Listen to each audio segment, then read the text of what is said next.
Well, you know, it's interesting. I like the quote. And the reason why I like the quote is because it highlights the arrogance of coaches. So many times players are denigrated for the level of arrogance that they harbor inside themselves, having a bloated view of their exploits, their expertise, their talents, et cetera, et cetera. And what we're learning here is that clearly the coaches are just as bad, if not worse. This is Tom Brady we're talking about here. 493 career touchdown passes, a 3-to-1 touchdown to interception ratio, 66,000 plus yards passing, 8 Super Bowl appearances, 5 Super Bowl championships, and some ignorant, weak punk as a coach who refuses to attach his name to such a thing sits there and says, well, we think we'll be fine. We don't think he's that great. Anybody could do well in this system. Oh, I forgot to bring up one other statistic that's incredibly important when it comes to Tom Brady.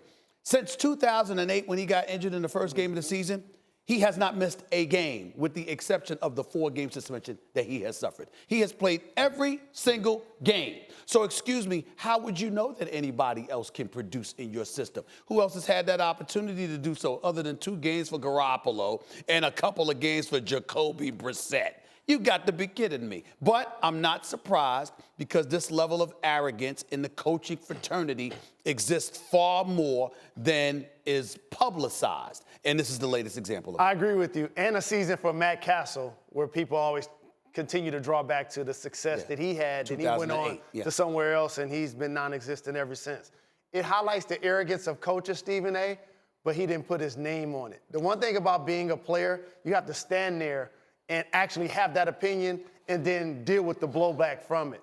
Tom Brady does not deserve this level of disrespect. However, I have to say this to fans and media. There's no such thing as a Lifetime Achievement Award for an athlete. I've seen Joe Montana play for another football team as his productivity continued to diminish, because they had a Steve Young that could come in for him.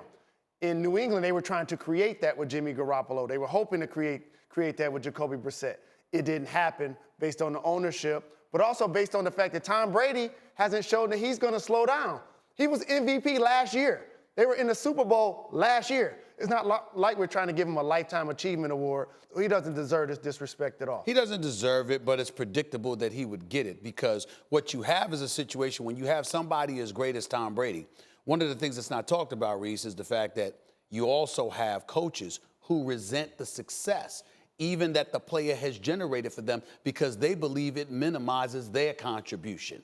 And so this, again, is one of the reasons why you want to highlight the disrespect. You want to highlight the fact that you've got coaches with strong egos, because on far too many occasions, the fourth estate, meaning the media, all of us, we are quick to point to the level of arrogance on the part of an athlete, not recognizing, part of the reason you are great is because you got that arrogance. You got to believe in you in order to go out there and perform. A coach, regardless of how great he is reduced to rubble if you don't have the athlete that goes out there and executes on your behalf. No, but they don't want to accept that. No, I'm with him totally. Let's get Damian Woody in here right quick. Come on, D-Wood. It's 32 teams. If they could take the 15th quarterback in the league, that's average. There's no such thing as being able to do that. I'm not rolling with that. What you think, D-Wood? I think you need players to execute the system.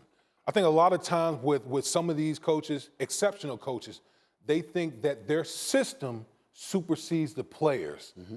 And I think that's where you get it twisted sometimes. And we've seen it in the case of the Patriots. They had the 1 year where they had Matt Castle, they went 11-5. So automatically everyone thinks, oh, well, we can plug in anyone. Excuse me, you pointed it out. This man hasn't missed a game in seems like forever. Yeah, okay, he's been the model of excellence as far as playing the quarterback position. The guy is 41 years old. He's durable. He's playing at a high level. So this whole nonsense that you can just plug in a Joe Flacco and go out there and put up the type of performances that Tom Brady is ridiculous. Well, it real quick it gets a little bit deeper when you take into account the class personified that Tom Brady has been for that organization. He's taken pay cuts. He's had his contract restructured. He doesn't go out there to the media and speak against the organization. He has done a lot of things where he does not deserve this, not just because of his on-field exploits, but because of his excellence in terms of class representing the organization. And in return, we've done our part. We've done our part here to keep coaches in line. Absolutely. Real fast. In return, the organization for him allegedly traded Jimmy Garoppolo. They allow Alex Guerrero to be back in the team because he has the owner's ear, and that's all that matters versus and that's probably why they're doing this, because they resent his relationship with Kraft.